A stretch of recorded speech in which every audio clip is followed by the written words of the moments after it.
Bear secretly loves Nikki, but he just can't work up the courage to tell her. So he makes a wish for her to love him too, and well, Nikki gets scary. This is Obsession, a low-budget horror movie that's garnering buzz all over. So let's see if we agree.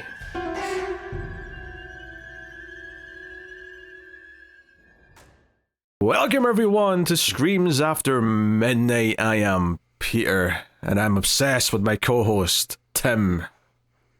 Ew. That's it? Ew? I feel like she was saying that a lot in the beginning.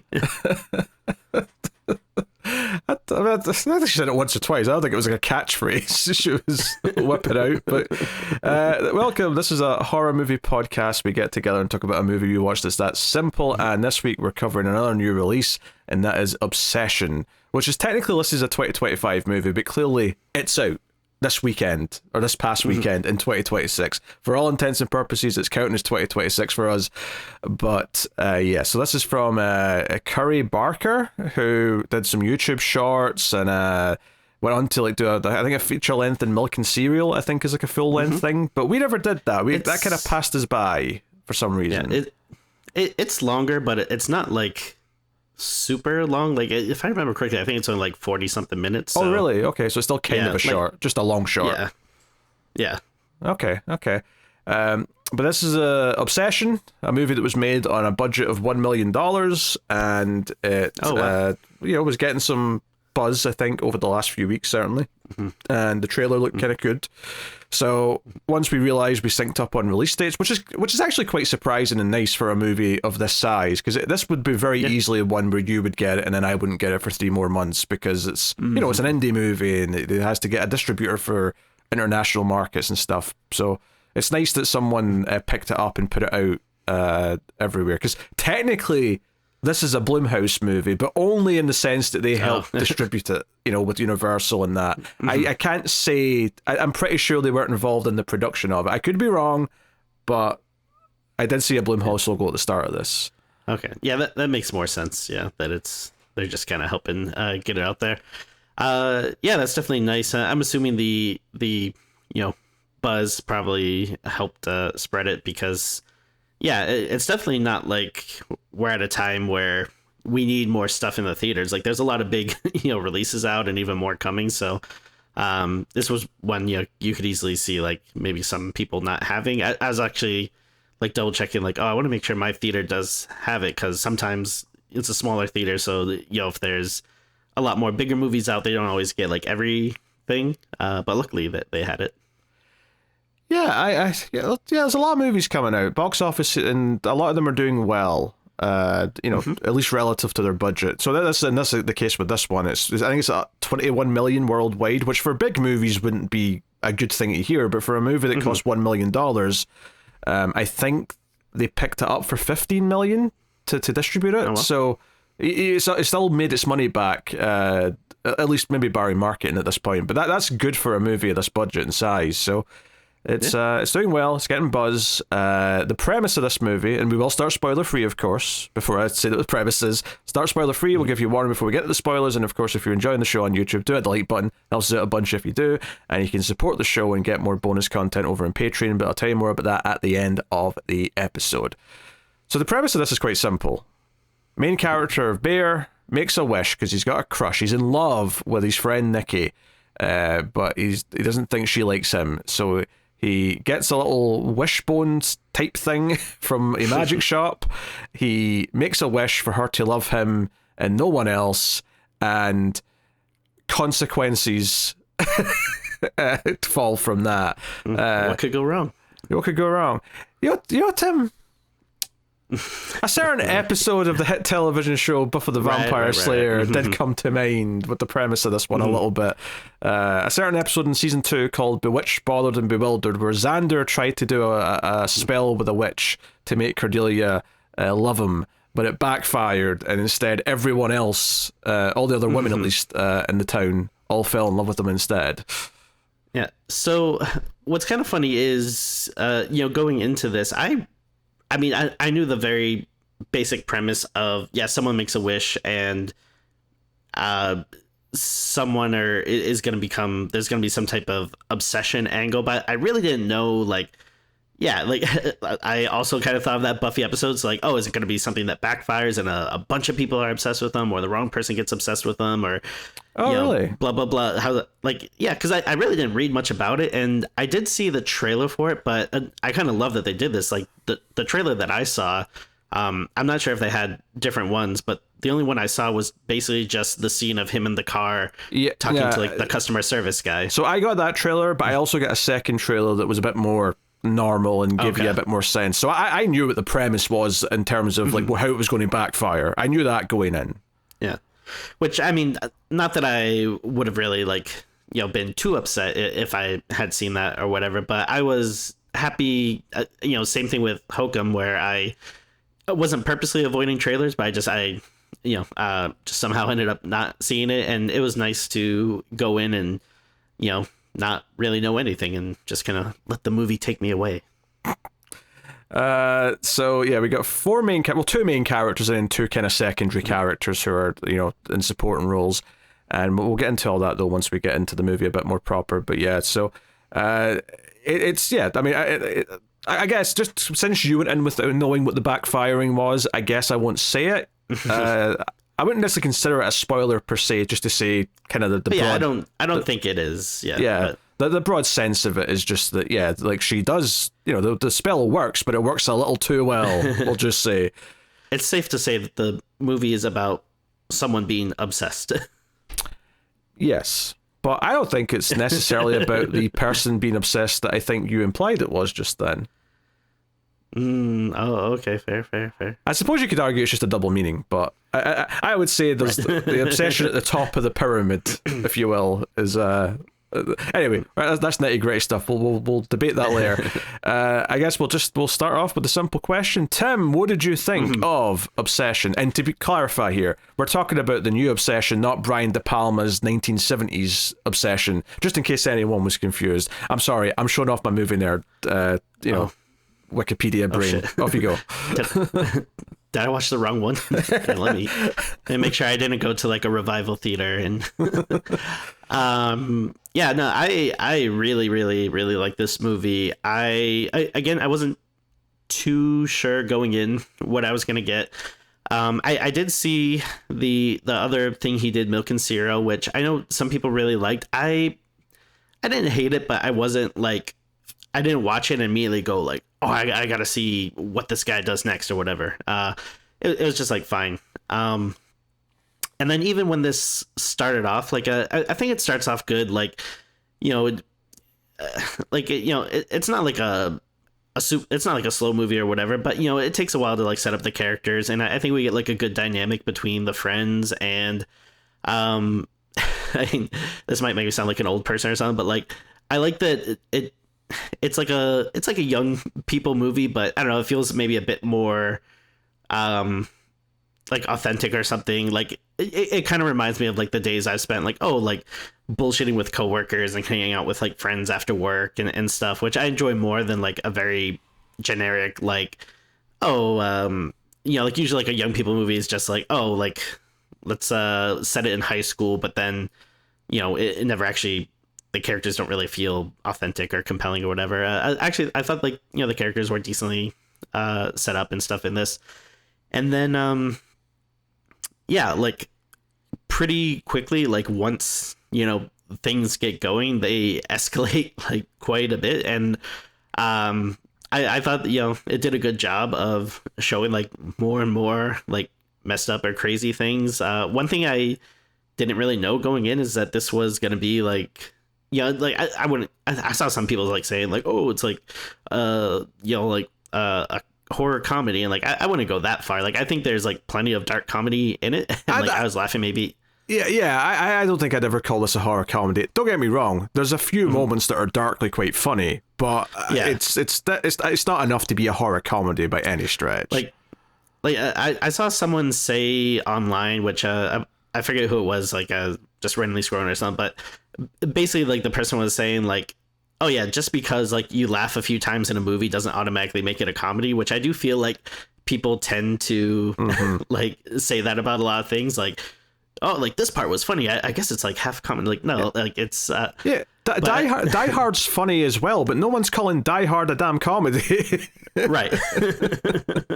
Although funny though, because I don't know if you ever heard this, but like I heard some people call it a Christmas movie. I don't know. Have you ever thought about that? Or I watch it at Christmas every year. It's a goddamn Christmas movie. Now shut up and go get back to the task at hand.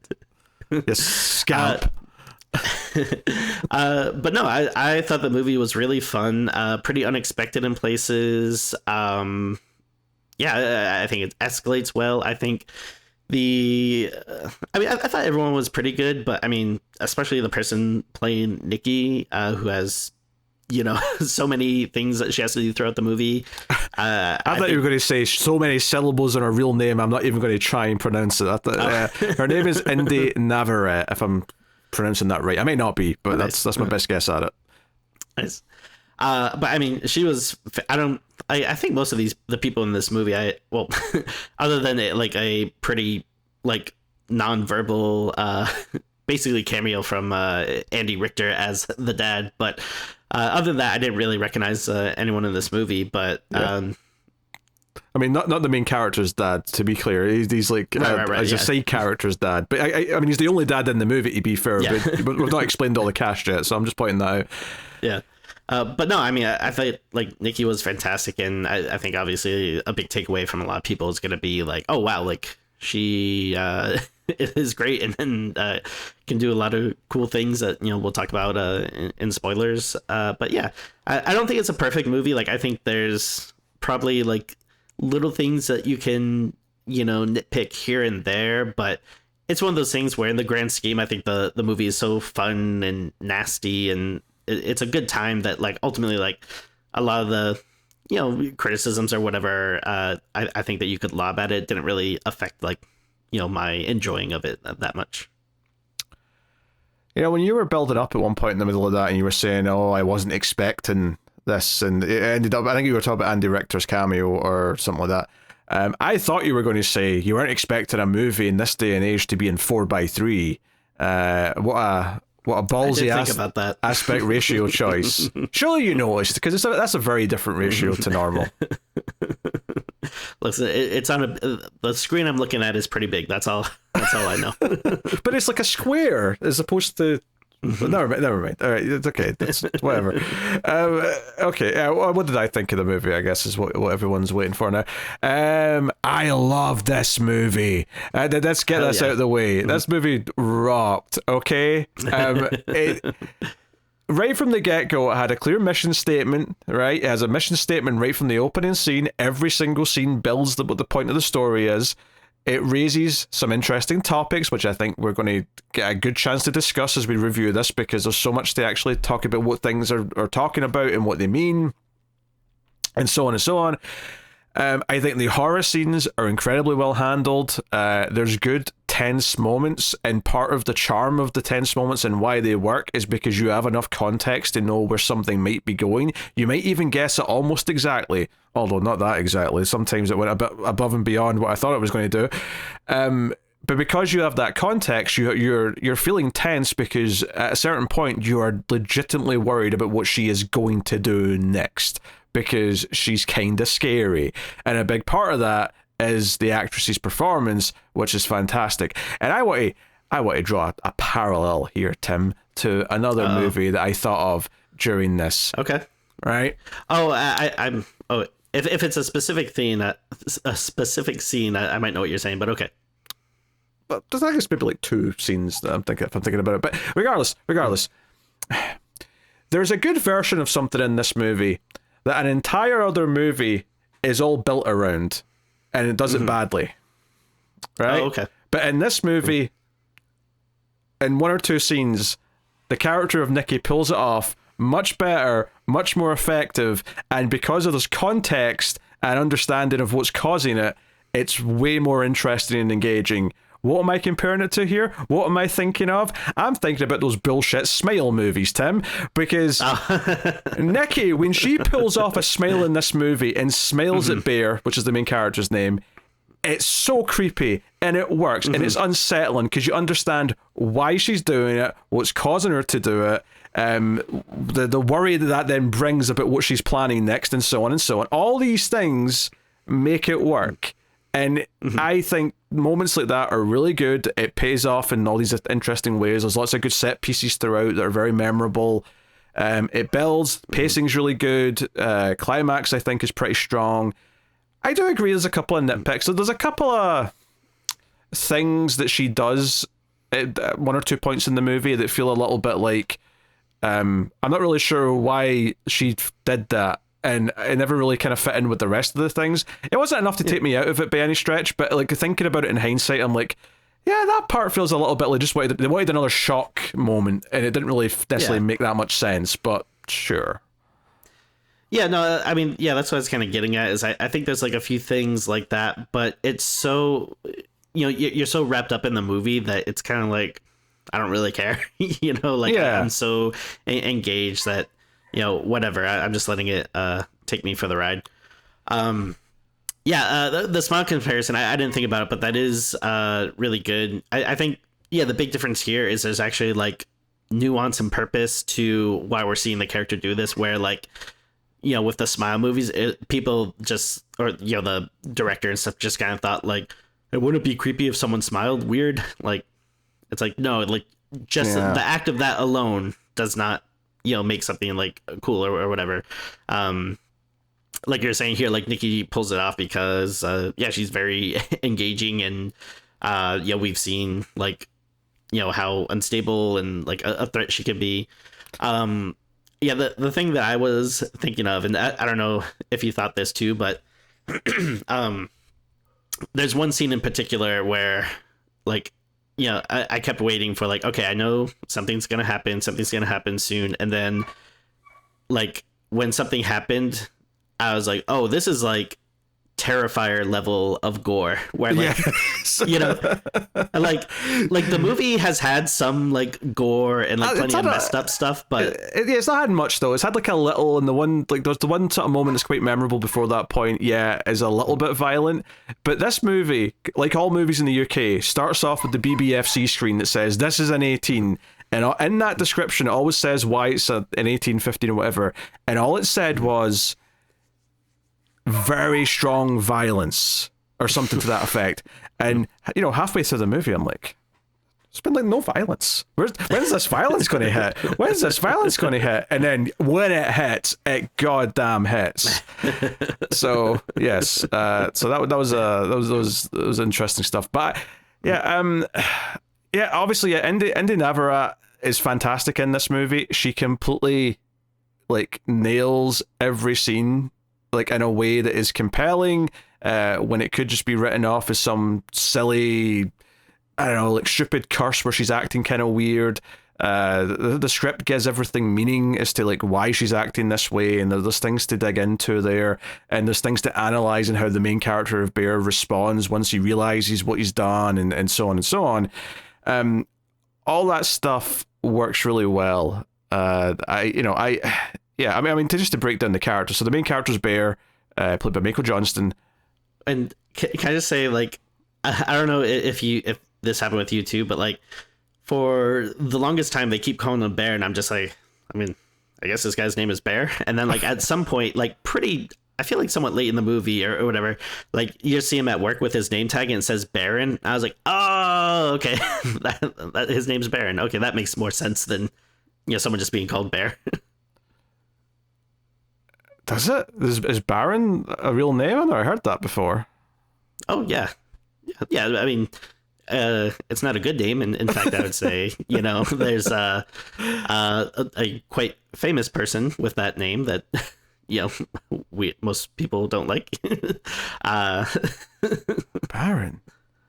Baron. I guess a German, like Baron von something, maybe? Like, sure, yeah. Baron. There might be a person in a very high political office with several children that may have that name. Really? Okay. All right, just to me. All right. And not getting political on here or anything, but just saying that might be a case. But Okay. All right. Okay, so we got Bear. Bear as the main character. He's in love with Nikki, but he's not told her. He's trying to build up the courage. Ian is kind of the other friend, and then Sarah is another friend, and they all work at the same kind of, I think it's like a music store, from what I could tell. Yeah. They never really talk about it too much. We just see them there, and there's like stuff in the background. Yeah. Honestly, like the only thing that ever really took me out of the movie was like the fact that there was what seemed to be like a small, probably, like independently owned store that was able to afford like 4 different employees, like working like sometimes like, at the same time at the store. I was like, okay, this is a little unbelievable. You know what? I had the same thought when they were all there at the same time. It did seem like, though, like at least half of the week it's at least someone's day off, right? Mm-hmm, maybe if they all get 2 days off, it's mostly 3 at a time. Sometimes only 2 at a time. But yeah, there is one part where there's like 4 of them all there at the same time. And I'm like, why is there 4 employees in this like 1 floor store? It doesn't make any sense. It's inventory day. Maybe, I don't know. Yeah. that's all we can say. But yeah, so that's how they all know each other and why they're all friends, and that's the setup of the movie. So, now I love some of the choices it makes. I think once we get into spoilers and we're talking about the character, specifically that Bear who does the wish, makes the wish, and then has to kind of live with the consequences. I think there's some interesting choices made with that character that are a little bit more nuanced than perhaps they might have been otherwise. Like, there's definitely things where early on I'm like, oh, I bet this is kind of what happens by the end. And they kind of go there, but they also make some interesting, like, extra little choices that actually added another layer to it that made it feel like, oh, this is going to be more interesting to discuss him now, because it wasn't just the simple arc that I thought it was going to be. And is a bit more maybe hard hitting as a result of it. So, I'm not very active like online anymore, but if I'm bored or somewhere waiting in line, like whatever, I'll look at my phone, like every person does. But I did already see that like looks like there was some online discourse going on. I was like, oh yeah, no need to weigh in on this, but I mean, well. Yeah, I'll discuss it during spoilers. But yeah, there's stuff to talk about. The only actor here, I guess, other than Andy Richter, obviously, for his cameo, that I've seen is actually Inde Navarrette. She was the love interest on Superman and Lois for one of Superman's sons. Oh, was that live action one from a little bit ago? Yeah. She was Lana's daughter, if I remember correctly. Oh, okay.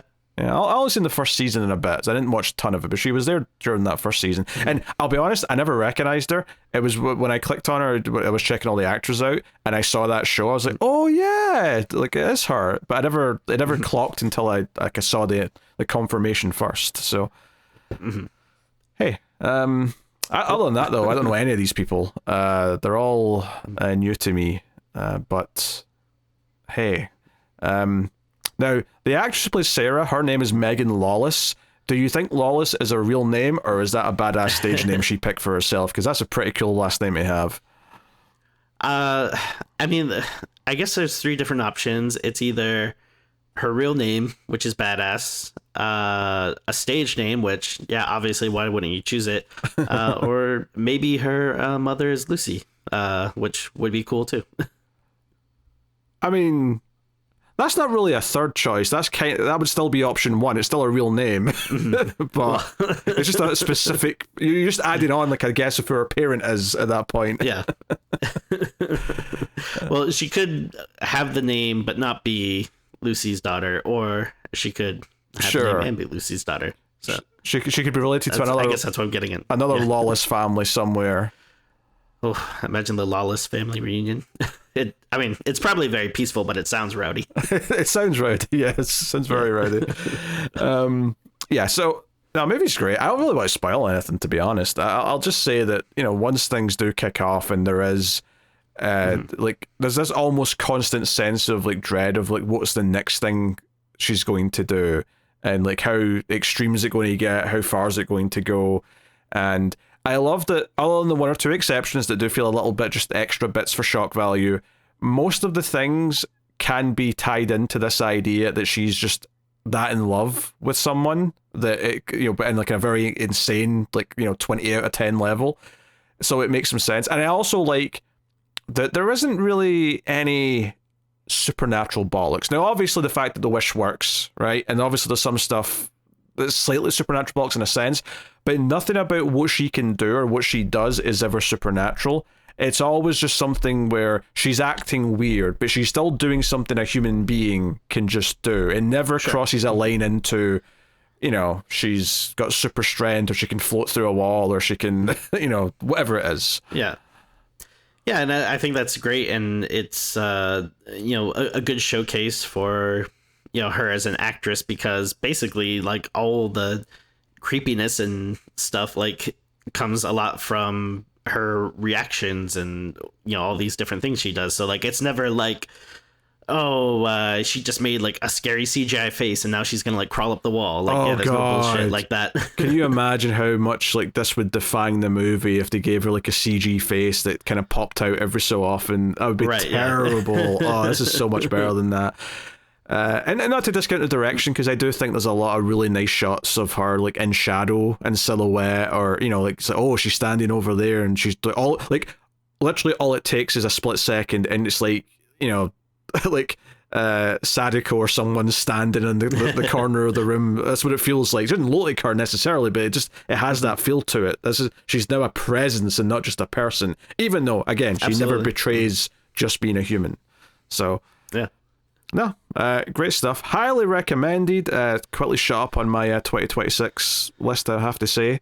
Yeah, it's been a good month for horror so far. We still got a couple more to go, so interesting to see how that will shake up. I think earlier in the year, like I was intrigued by this movie, but I didn't have it as like one of my things I'm most excited for. And then, yeah, like you said, like this has pretty quickly shot up to one of my favorites of the year. I say every year we do the preview. I like doing the preview, and I think it's worth doing the preview to have like a nice big rundown and whatnot, and also just to sort of maybe go back later and see what stupid things we said that turned out to be ridiculous. But I say every year that the most interesting movies are the ones that we don't see coming, and the ones that we can't possibly even talk about really in advance until we've seen at least a trailer, because we don't know they're coming up. We don't know anything about them because they're not tied to a franchise. They're not a sequel to something. They're just original movies that kind of come out, and especially with horror, because so many of them are indie low budget movies. You just they spring up quite quickly, and there they are. So yeah, and it feels like, I mean, like this year, and I guess maybe you can say like the last couple of years, it's been cool that, I don't know, it seems like there's kind of like a crop of like new horror people that have been pretty like fun and exciting. And it's nice that like, we're getting more like a lot of the standout stuff has been, like this more like original new kind of horror stuff, as opposed to, like, I mean, I would take like a good, franchise movie any day of the week or whatever, but like, you don't want that all the time. I guess the worry now is like, I've seen people being like, oh, like it sucks that, if your movie does good, you're just instantly like shoved into the IP machine, because I think they were saying that this guy's going to do Texas Chainsaw next, which, I mean, I'd be interested to see what he does. It is intriguing. Like, I'm kind of curious to see what his Texas Chainsaw could be. It could be very good. Yeah. I kind of feel like, man, I don't know, like, maybe the ideal scenario would be like, if someone does want to do like, get put in a franchise thing or whatever, like it's fine, but as long as you kind of, come back to like original thing. Like, yeah, if you do like, one original thing and then like you do a sequel or like a franchise thing and then come back, Maybe look at it this way. This guy, this is his first full feature-length proper movie released in theaters, had a $1 million budget, and it's doing well for that. He's getting to go to an IP next. In theory, if that goes well, that might elevate him a bit more so that he has a bit more freedom to do more original projects, and hopefully that would be the case. But Yeah, it is interesting as well how many of these new horror directors are coming from the YouTube world, which is wild to think about. So yeah, and I think specifically with this guy too. Again, I'm not very familiar with his work, but from what I understand, I think he did like kind of like comedy, like sketches and stuff on YouTube, which is funny because then that makes him like another, like Zach Kreger or Jordan Peele kind of guy that like transitions from like the comedy sketch stuff to horror stuff, which I don't know, is an interesting pipeline, and we've seen a couple of examples of it like working out although well. I assume he's a lot younger than those two, just because he's because those two had long careers before they pivoted to making horror movies, whereas this guy, just the fact, I assume this guy's like 30 or something like that. If not younger, I wouldn't be surprised if he is like late 20s or something, because I thought there was some news story about like some 19-year-old making a movie or something, but maybe it's like the Backrooms guy or something. But that's I'm googling. Oh, he's 26. Okay, yeah, he's very young. Way more successful than I was at 26, or even more successful than I am now. I mean, what am I kidding?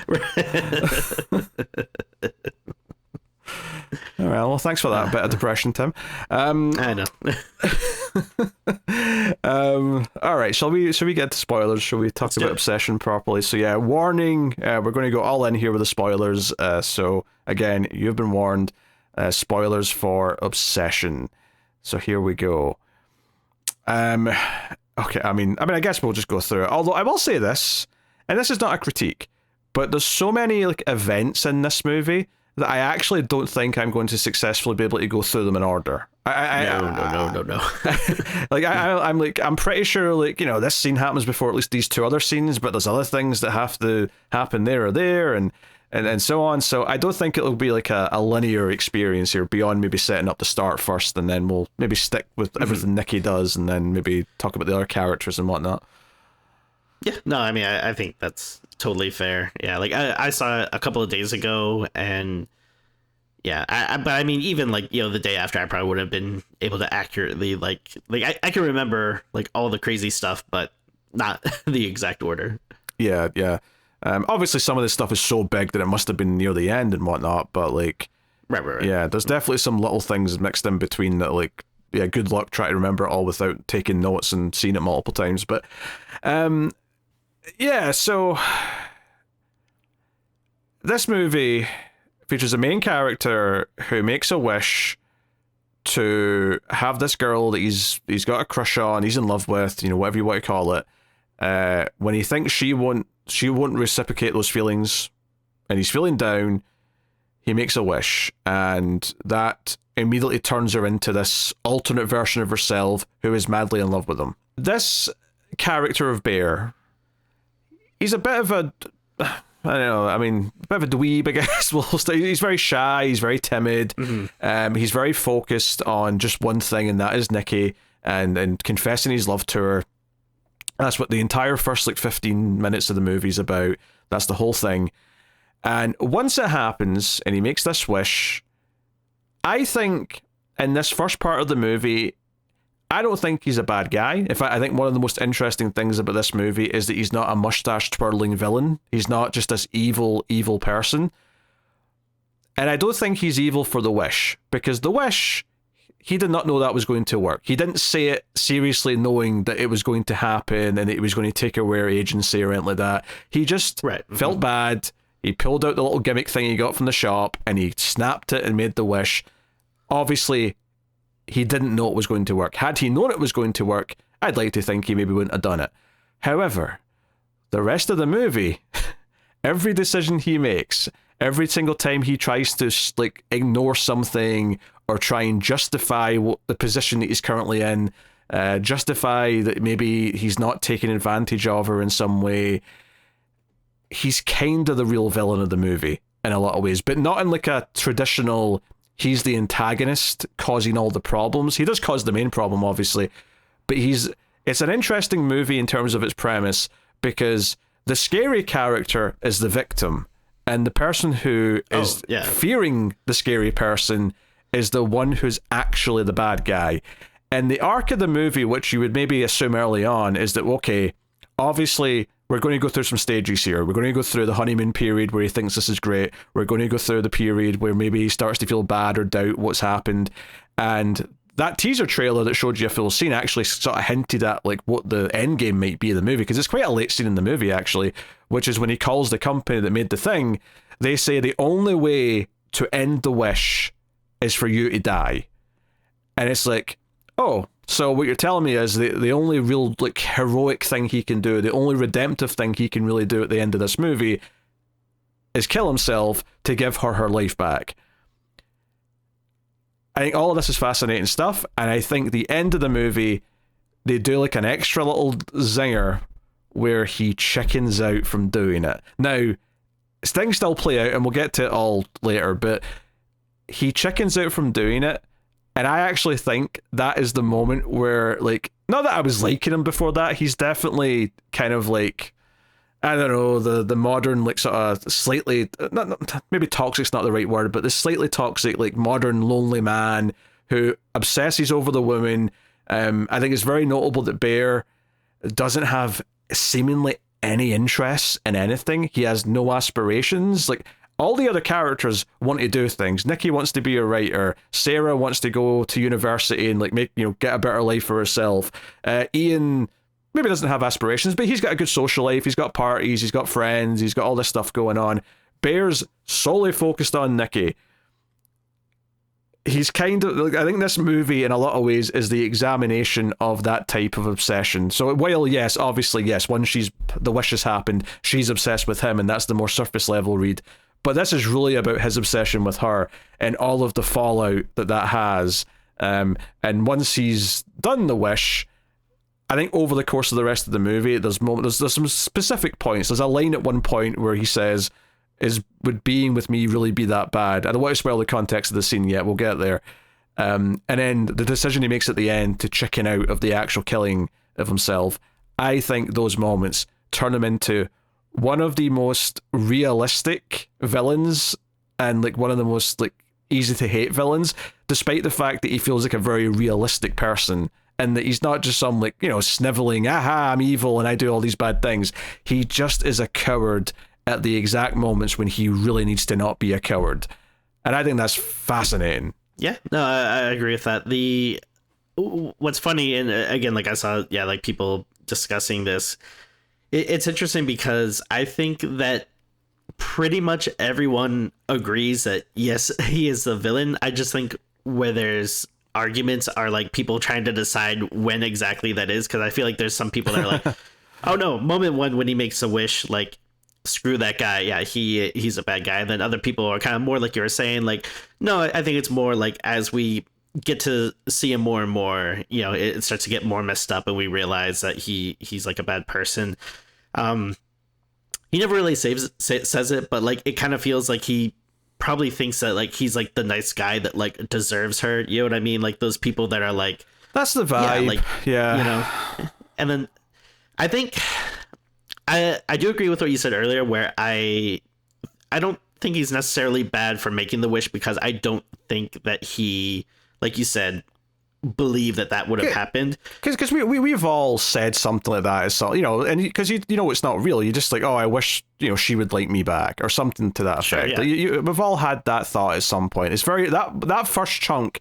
Well, he's a little bit too like one note, and I don't mean that in the sense that the character's underwritten. I just mean that as a person, he is one note. But other than that, it's somewhat sympathetic, like the plight of like, oh, I care, I'm into someone, I'm scared to tell her, and it's starting to seem like she might not like me. That stuff's fairly relatable, and that gets you in the door. And then I think the wish is completely fair because he doesn't know it's real, but it's after that where things start to slide.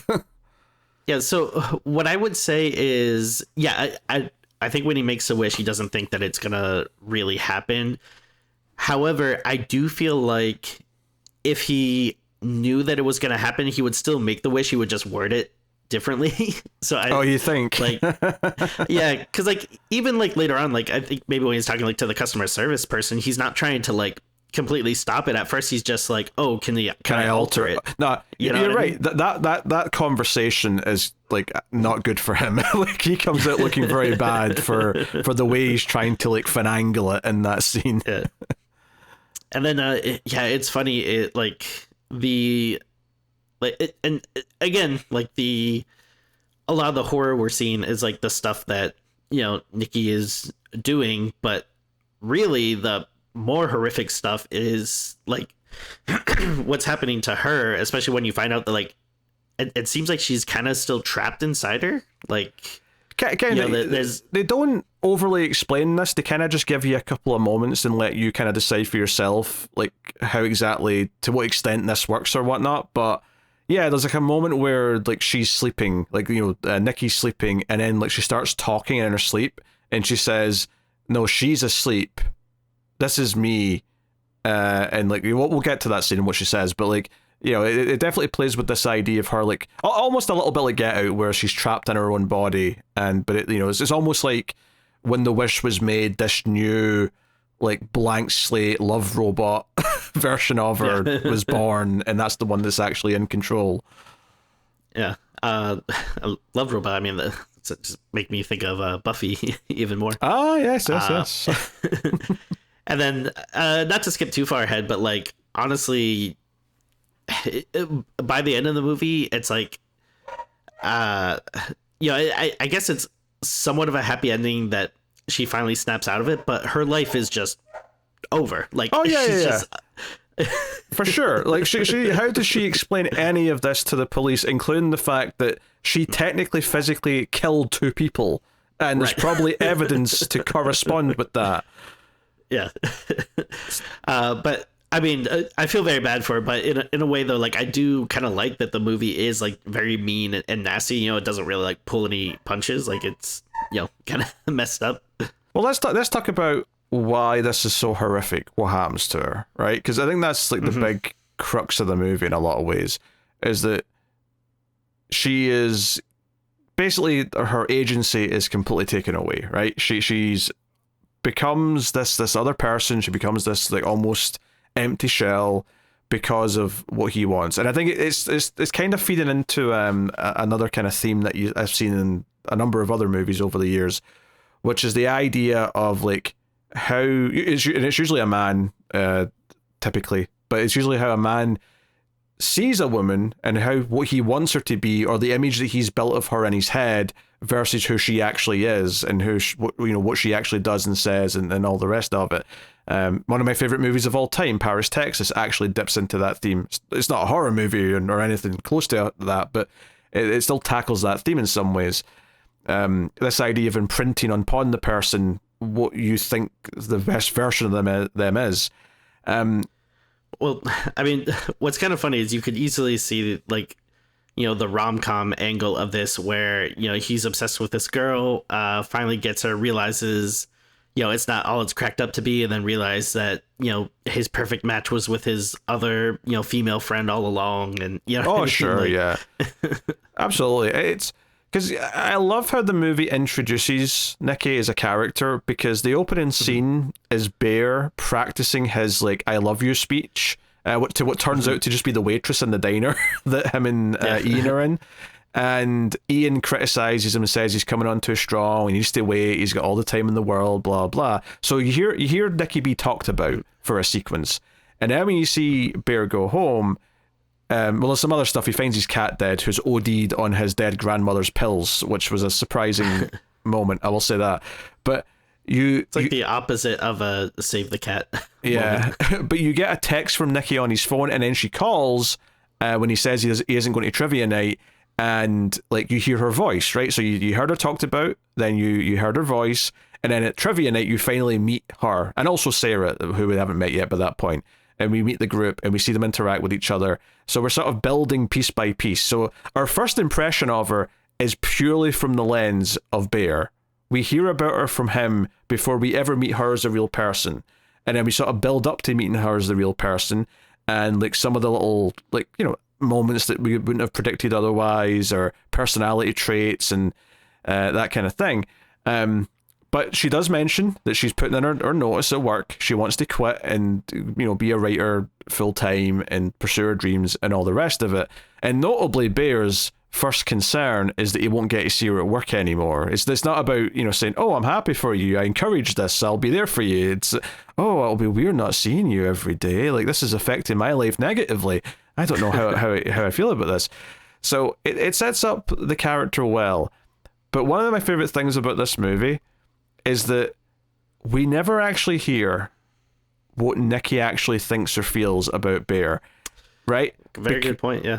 Right? We hear third-party information. We hear things from Ian at different points in the movie. We hear things from Sarah at different points in the movie saying that they've heard Nikki say, X or Y. But for reasons that the story well sets up, both of them are potentially unreliable for one reason or another. Possibly because Sarah has a crush on Bear. That's kind of hinted at in the trivia night as well. So she has a reason to maybe lie, right? I'm not saying that I definitely think she is, but there's a reason why she might want to lie.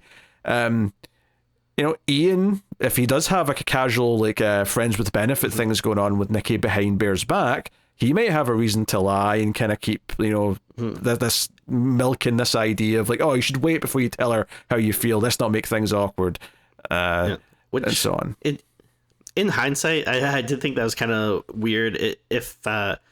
I kind of chose to think that that's true, but I mean, who knows? But if it is, it seems very weird that Ian was so insistent on him confessing his feelings and stuff. If he is secretly hooking up with her, on every now and again. Well, he was stalling it though. We kept telling him to wait, right? So I wonder. Sure. Mm-hmm. To be fair, even if it's true that he was hooking up with Nikki in secret once in a while, and it was presented as a casual thing. They were never in a relationship. It was just occasional sex.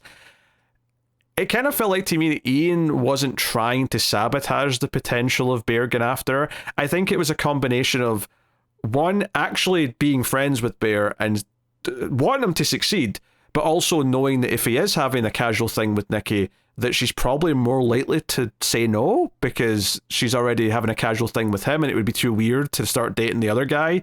So in a weird way, it felt like Ian was maybe looking out for Bear, although arguably he was too chicken shit to just tell him the truth if all that was true. So so we have him saying one thing about Nikki, we have Sarah saying one thing about Nikki, and they might be both telling the truth, they might both be saying something else, but we never hear from Nikki. And when Bear ends up driving Nikki home, right, and he's working up the courage to tell her that he has feelings and he's trying to talk to her, he says he's bought her something, which was the Make-A-Wish willow tree thing. Willow, another Buffy thing. I don't think that was One Wish Willow. Yeah, One Wish Willow, that was it. But all during this build-up though, Nikki's saying, hey, Sarah makes it pretty obvious she likes you. How do you feel about her? Mm-hmm. And you could read that two ways, right? You could read that as, oh, she knows Sarah likes him and she's trying to fish for her friend, to see if he feels something, or she's bringing this up to sort of make him she wants to know if he likes Sarah because she'd rather he like her instead if she does have feelings for Bear. You can read it a couple of ways. The same with her, almost outright just saying when she gets out of the car and he starts trying to talk about things and buying her a present, she's like, hey, do you like me? Because this is the time. Tell me if you do. And he chickens out and he says, no, we're just friends. And then that's when he feels really shit about himself. Yeah, I thought that moment was really interesting because, again, you can, I kind of felt like you could take it either way. She can be listen, do you like me? Just get it over with so I can just, reject you and we can move past this. Or, it could kind of be do you like me? Because if so, maybe there's something we can explore. You know what I mean? It's kind of an open-ended question that, in your mind, you can kind of see it going, each way. And then, yeah, again, he makes the... And what's so great about it is either way he's failed here by refusing to actually answer and by lying. He's failed to, fess up, which either would be... the fact that she's had to turn around and say, just tell me if you like me, is a big glaring neon sign saying you have been pussyfooting around about this, and she's so clearly noticing stuff that you need to get this over with. Or if she is interested in him, it's like, I've been waiting for you to make a move for who knows how long. Would you finally, like, I'm just going to ask you right now, I'm going to put you out your misery. And he still can't just say, yes, I've got feelings for you. And that's when he feels so bad when she walks away to your door that he, breaks the wish thing out and snaps it. Yeah. And then I like that the wish pretty much takes effect immediately. Oh, like there's no... That first shot of her standing in the porch in silhouette, like a horror movie villain, right after, chef's kiss. Yeah.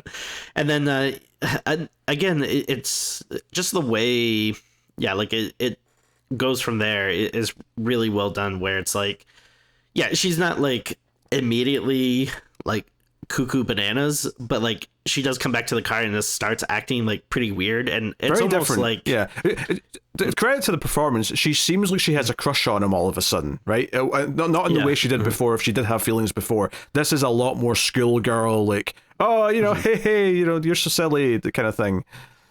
Yeah, and I guess, like, I mean, again, we're all agreeing that Bear is ultimately the villain here, but I guess to his credit, he doesn't like immediately take advantage of her. He's kind of like, this is weird. What's wrong? I think the wish, I don't think he's a villain for the wish, because again, it's innocent in and of itself. And I think for the most part, he's okay this first night because, he tries to sleep on the floor. He's kind of uncomfortable because she gets in the car and says, I don't want to be alone. My dad's dying. I feel sad. Take me to yours. And so he takes her to hers. We find out that he inherited this place from his grandmother, and all of her stuff's still sitting around, which also kind of further paints this idea that he doesn't care enough about himself to even get his own things. Like, does Bear like doing anything? Does he read books? Does he watch movies? Does he do anything with his life? Well, I forgot before you said he has like no ambition, but what about his big dream of being a food critic? I think that was just small talk at dinner, Tim. I don't think that was actually the dream. I think he was just trying to be funny.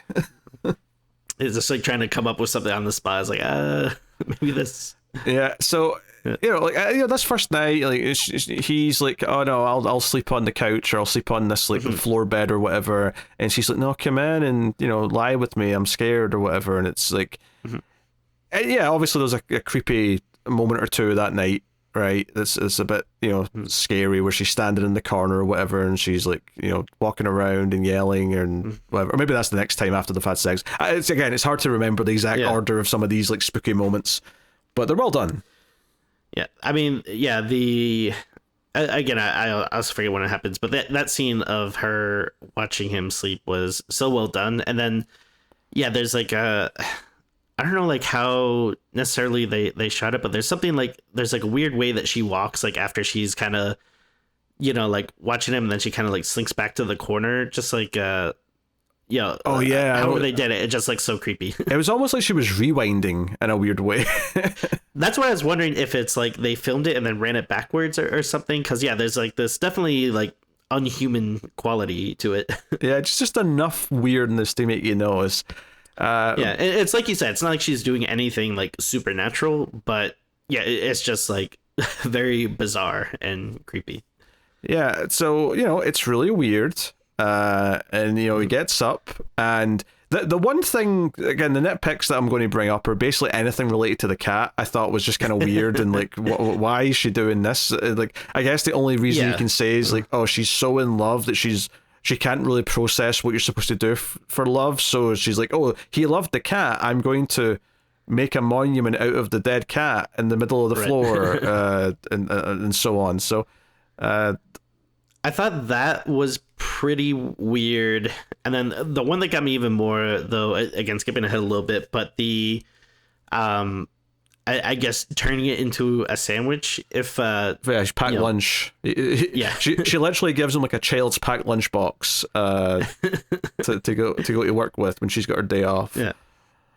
And then I guess, I mean, I don't know if we know 100% if it was actually Kat in there or if she was being weird. I'm assuming it was actually Kat. I would imagine it probably was, just given her other activities. But I don't really understand, how if you're like madly in love with someone, how feeding them their dead cat like shows affection. That's like I guess the monument is kind of like, oh, I know you love this thing, so I wanted to like, make like a shrine of it to you. That I kind of get. I don't really understand the eating. That's why that's like the weird nitpick here, is that it doesn't really fit in, because everything else is pretty much, she's just so obsessed that she wants to keep looking at him or keep being with them.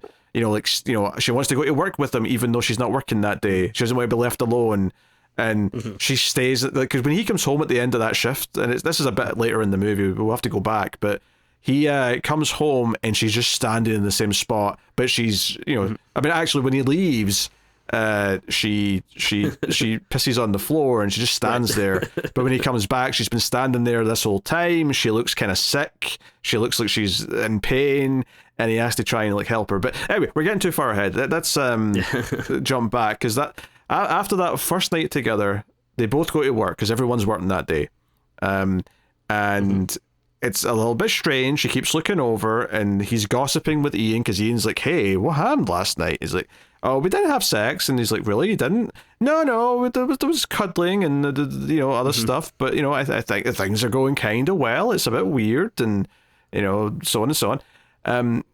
But and there's maybe like a shot of Sarah looking on from the distance, being like, "What's going on? Are they together now?" Oh no. But because it's the dinner scene, right? That's because it's after the dinner scene where they just straight up like start like we have the happy sex montage, right? When they're at like the dinner at the restaurant. Yeah. So, yeah. Yeah, because they have the dinner at the restaurant, and she has like her first like proper full on weird meltdown. Is when she thinks that he's not having a good. I can't even remember exactly what prompts it, to be honest, but like she just starts standing up and yelling in the middle of the restaurant, like, "Oh, you're not happy, you're not happy, you're not happy," and he's like, "Oh, no, I'm happy, sit back down, I love you." Yeah. And then it's funny because there's a lot of stuff that she does like that felt very like toddler like to me. Just like having these like strong emotional outbursts, and the one that really got me, again, I forget where it like fits in the timeline, but they're in bed together, like asleep, and he like kind of slowly starts to like turn to give a little space, and she just yells out like, "Stay!" Yeah, that got like, me. Yeah, but like that very much felt like, oh yeah, like there are definitely times where like I'd like help put the kids to sleep, and then I'm like, all right, I think they're asleep, let me creep out of the door, and then as soon as you get up, like, "Hey, where you going?" Like, I don't know, just a lot of that behavior remind me of very like childlike stuff. Yeah, I can see that comparison. It's also during that dinner scene where Ian calls him and says, "Hey, I looked into her dad having cancer. He's healthy and at work, and there's no, the hospital that she mentioned never even brought up, even knows who he is." I think that's like what prompts the big reaction, because I think he confronts her about it. That's and then right. I think she like stands up and like screams like, "What does that matter?" or something. Yeah, don't ruin this. Don't ruin this. We're having a nice night. Why is it? Because this is the thing. She always reacts and has outbursts whenever he dare react that suggests that he might be mad at her or not be in love with her equally, or even anything she perceives is giving off that vibe. She just immediately turns, like just immediately goes into like crazy mode and starts yelling or whatever it may be. But after this, he kind of like gets into the fantasy and accepts that, oh, we're a thing now, and we get a montage of them cooking together. They do have sex. It's actually after they've had sex, I think, we get all the creepy stuff with her moving around and whatnot. And the next morning when he gets up, though, there's a great reveal, right, where she's made him a packed lunch, and she keeps saying, "Hey, maybe I could go with you. Maybe I should just come in anyway." And he's like, "No, enjoy your day off. I'm going to go to work. You just, mi casa su casa. You do whatever you want in the house." And he turns round, and we don't see it yet. We just see his reaction. He reacts to something, like something that he's seeing, and it's like, what the hell's he looking at? But he looks like, just like struck by it. And then when we finally get the reverse shot, she has wasted like 10 rolls of like duct tape and put it all over the front door to try and make it impossible to open, to keep him trapped in. So we get this awkward scene where he's like pulling it, and you can just hear the tape ripping, and he has to get out. It's like a little bit funny, but also I'm like, yeah, that would be unnerving if you woke up to the door all taped shut. Yeah. And both of them have such good reactions because he doesn't like freak out or anything. He still actually goes and like opens the door, even though like he has to struggle like getting it open, but he's just like, okay, bye. And then eventually he gets it open. But it's funny, while he's struggling, she's like, oh, if you can't get the door open, like you can stay here. Which is just like, so funny that was like, oh, how she thought it might go down. How but convenient for her goals. That's the alternate suggestion. Yeah, and obviously, like, there's definitely a conversation to be had with, they've had sex by this point, right? And that is extremely problematic because she did not, she's not consented to anything that's happened, really, but this especially feels like something we can specifically point to and go, he's had sex with her and she wouldn't really consent to that. Maybe there's a debate about how much he's really realized that this spell or this wish has worked the way it has, but I think it's very convenient for him and does make him look bad that he's willing to just be like, you know what, I'm going to ignore all these little warning signs, these weird glances, the outburst at the restaurant. I'm going to ignore all that and just say, no, she's the perfect girlfriend for me right now. She's devoted to me and I'm going to live in that fantasy because that's all I want. I just want the fantasy of her. I don't care if it's the real her. And that's kind of the crux of the movie in a lot of ways, is that it's not the real her. Yeah, like I think he's obviously been... like things have been pretty messed up until that point, but there's something very visceral about actually seeing them have sex, and then like pretty much at that point it's like, okay, like if I did have any sympathy for him, it's kind of out the window at this point, because like you clearly know something is wrong, and like you said, you're choosing to ignore it and instead just do what benefits and feels good to you.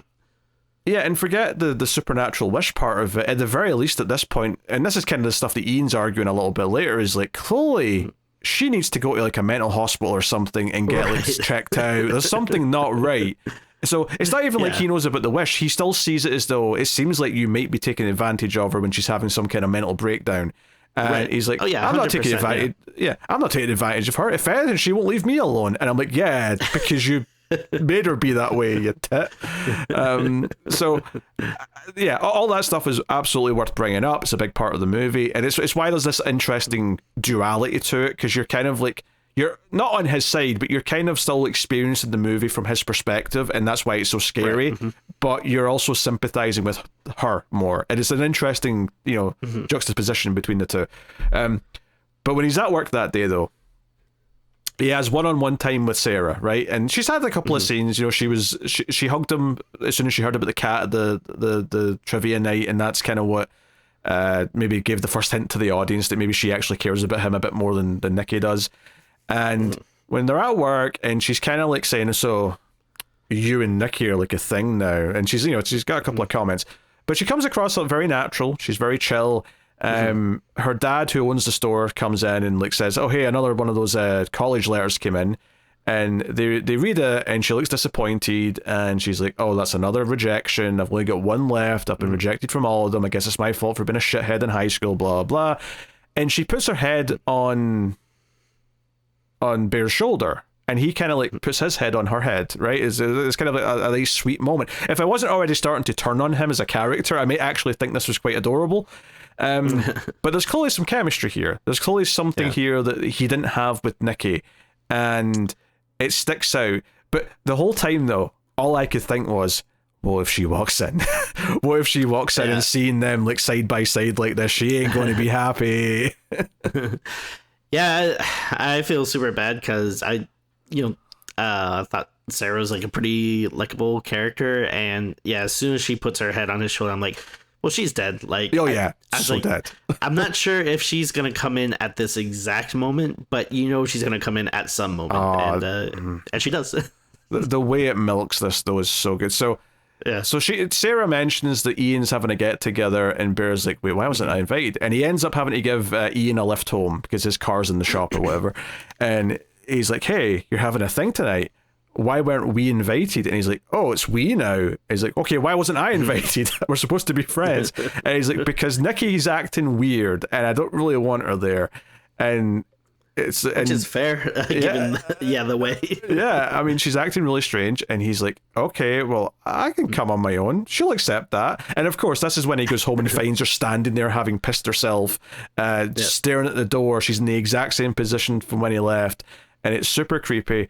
And one of the biggest, I just want to say, one of the biggest laughs I had in this movie is he comes in, he's like, oh, we need to get you cleaned up, let's take you to the bathroom, and he puts her in the bathroom and the door shuts, and she's like, she's running the shower or whatever, and he's just talking through the door, and when he gets to the sentence, oh, Ian invited me to a guy's night tonight, the water just turns off and everything goes quiet, and that made me laugh quite a bit. Like, I was like, oh no, she's gonna come swinging out that door. Yeah, this whole exchange was pretty funny. Like, I forget like all the stuff exactly as she says, but I feel like she keeps going like, oh yeah, well, we can go to a boys' night. He's like, well, yeah, but it's a boys' night, and then it just like escalates, and then. Oh, to be fair, Sarah's going to this thing. It is absolutely not a boys' night. He's just phrasing it that way to try and like cut her out of it. And she's like, well, Sarah's going. And somehow she knows that already. And he's like, shit, well, I guess if Sarah's going. And Ian was very specific. You should not bring her. But that's just, again, every so often we're going to do this. We're going to pause and say, the second he sees this woman clearly ill, having wet herself, standing in place, she clearly needs help right now. Right? Yeah. She needs help. The fact that he takes her to this party and tries to act like everything's normal and that they're a happy couple is like, okay, we're really getting into, you are like negligent at the very least at this point, if not much worse. So having said that though, this party scene, talk about chefs kissing. Jesus, oh man, I love this so much. So they're playing Jenga, right? But it's like a version, like a drinking version of Jenga, where when they pull out a piece, there's like a dare or something on the bottom of it. And they're playing this, and there's some small talk happening, and Nikki's acting a bit weird and whatever. One of the other guys, who's like not one of the main characters, but one of the other guys pulls out a piece and it says, oh, go and sit next to someone you want. And he's like, oh, I'm going to go sit next to... Yeah, I want to go. Oh no, I think it's like, oh, switch like seats with someone. And it's like, oh, I'm gonna switch seats with Bear. I want to sit next to Nikki. And Nikki's like yeah. It's like so funny because you can like again, I mean, this is what like I feel like great horror directors do when it's like they're setting up the pieces for what is gonna be like some big thing. Something that's going to set her off, right? We're just waiting for it. So you can just tell like, oh man, this game is like. Like dynamite here, and then just like every little thing is like setting it off more and more. So it's like, okay, guys switching seats, and everyone in the room is getting uncomfortable because they're all noticing her acting so strange. I mean, she even like sings a song or says a poem about him at one point. No, so I mean, I think I missed what happened because she pulls a thing out, and then I don't know if she says like what it says on it, but she basically takes out her phone and then reads a really like messed up like passage from I think it was like something she was writing. Yes. But it seemed like a weird like fantasy thing about like someone, was it like incestful or like weirdly horny or something? Yeah, it was something like a brother and sister, but it was all sexual or something. Yeah. It was very strange. I'd have to like watch the scene again to like maybe read into it more than I did. But by this point, no, obviously because this other guy switched seats with Bear. Bear's on the opposite of the table, and he's next to where Sarah's sitting, and it's Bear's turn, and everyone's weirded out by Nikki's making her little speech, but he leans in and he takes out a piece. And he looks at it and he pauses because he knows that this isn't going to go down very well. But he reads it out. He says, kiss the person to your left, which happens to be Sarah. So the movie right now is actively playing with the idea that maybe he's actually going to realize that Sarah's the girl that actually likes him and he should be with blah, blah, blah. The typical rom-com thing. And the way we just sit there in silence for a second before it cuts to Nikki's face. And she's doing the opposite of the smile face. She's doing the frown face. Yeah. I can't even do it. I can't even angle my mouth down the way she was. My face just can't do it. Yeah, I'm pretty sure that I mean, if it's not already, it's gonna be like a meme or something. Oh, sure. But yeah, it's so funny. I love in any other circumstance, I feel like this would happen. Everyone would laugh and go like, "Ooh," like, you know. But because of like how they know she's been acting and like the thing she just read, it is like deathly silent. Yeah, everyone needle drop, pen, you wouldn't hear, blah blah, all that stuff, and like she stares for a good like 30 seconds, and then just stomps around to the other side and pulls the chair that Sarah's sitting on back, and then she kneels down next to Bear, so she's now on his left, and just sort of leans out and goes. Like, just puts her lips out, like waiting for the kiss, and Bear just awkwardly leans in, terrified, and gives her a peck in the lips, and it's just like it's a perfect like this, like from the second we start seeing how this game is played with this Jenga with the dares on the bottom to this moment, it's perfection. It's just a perfect like 2-3 minutes of movie. It's so funny, awkward, and well done. I was very nervous for Sarah because I thought that there would be some type of like violence or something enacted upon her, but luckily it's not. But then, of course, I forget what sets her off in this scene, but she basically ends up. Did she like ram her head against something or smash something against her? It's a bottle. She smashes a bottle and just starts stabbing it around her eye like that. Yeah. And it's pretty violent. It feels visceral, and that's obviously the end of the party. Everyone freaks out, and like he has to take her to the hospital, although she refuses to go in because he's talking to like a doctor in the emergency, like outside the emergency room, and she's like, "Nah, I'm not going in." Or even hear it, you just see her kind of like skipping back to the car or whatever she's doing. Yeah. It's very visceral, and it's obviously at this point everyone's like, okay, she's not just acting weird, she just hurt herself very seriously. She could have taken her eye out if she'd just been a little bit to the side. Like this is very scary and dangerous. She needs an intervention. She needs like institutionalized probably at this point. Like this is severe stuff, but Bear's still kind of hand waving it to an extent, Yeah, I mean, I don't know if it would maybe what I can do in this situation, but like any of those friends should have probably called like the cops or I don't know, someone that can do like a welfare check or something on her at that point, because we're definitely like past the notion of like, oh, something a little weird or off is going on. It's like, oh, she definitely needs like professional help. I forget, is this maybe around the point that we get the scene of him in the car calling the customer service or back of the number thing? Well, it might be around here. Yeah, so something in this region. Again, the exact order here is a little bit tough to remember. Yeah, because what's interesting about this is, and again, like this was mostly in that trailer that I saw, so it's nothing new, but it provides context for the movie. He basically calls like customer service, and earlier he was like looking online to see what people said about this, and there was like a Reddit page or something where someone said like, oh yeah, I called the number and just spoke to this creepy guy.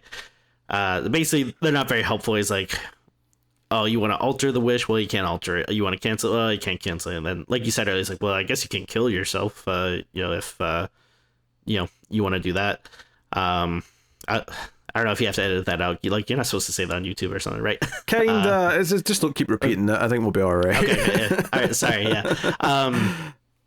But yeah, so I mean, that's giving us an idea of like, potentially what he can do. But what I think is really interesting here that, obviously wasn't in the trailer is at the end of the call, he says, "Do you want to talk to Nikki?" And then you just hear like this, horrific screaming of her through the phone. Yeah. It's a creepy moment. And for those of you wondering like where the smile is, basically every time she acts crazy and she goes back to being normal and apologizing, or like Bear's made an effort to calm her down, that's when the smile comes out. So the smile happens repeatedly, but the big frown only happened that one time, and that was gold. But yeah, this idea of like where she, because there's definitely one moment somewhere in the first half or so of the movie where she does kind of break character for a second, like she becomes the real Nikki for just like 2 seconds and is freaking out, and then she goes back to being, happy, obsessed girlfriend, Nikki, and it's like, oh, it's almost like the real one's in there, and the brainwashing. I was almost thinking of like Severance, like the innie came out for a second, but we're in the outie for most of it, you know? And this is all relevant because I think it's that night when he's in bed with her, and certainly after he's made that phone call. And of course, that's the point where once this guy on the phone said the one way to like bring her back and have her be herself again, and like you said, he asked to alter it first, not reverse it. So he wanted to try and keep her in love with him at first, which again puts negative points for him. Yeah. But it's this night where he's lying in bed with her and he can't sleep because he's terrified of her at this point, and she's in bed next to him, right. She's asleep, and his phone vibrates. And I love how even in this wide shot you can still tell it's Sarah. There's just enough of the photo on the screen that you can tell it's a woman, and you're like, oh, it's probably Sarah because it's the only one we know. And he picks it up and he's quietly texting, and she's like, hey, I need to speak to you, I'm in the park, come meet me. And he's like, can you just text it? I can't really come. He's like, please, it's important, you need to come. I swear the movie set this up so well of him being scared of Nikki doing more and more extreme things where we're maybe at the point of like violence now after what she did to herself, that him trying to like sneak out of the bed quietly is one of the most tense scenes I have seen in a movie in a while, because it's so simple. It's he just has to not wake her up, and he's starting to creep out, he's tiptoeing away. And the interesting thing is, and I was so into the movie, I was concerned about her waking up, but I was also excited to see what this conversation was going to be. What's this important thing Sarah wants to tell him? I was actually invested. I wanted to see that meeting take place. But as he's walking away, Nikki starts talking in her sleep, and it's not obsessed Nikki. It sounds like the real Nikki is like, it's not her, because she says, oh, this isn't her, she's asleep. And she starts begging for him to kill her. She starts asking for that, like, put me out of my misery type thing. That's not the exact line, but that's effectively what she's starting to ask for. And this is where, so this is horrific.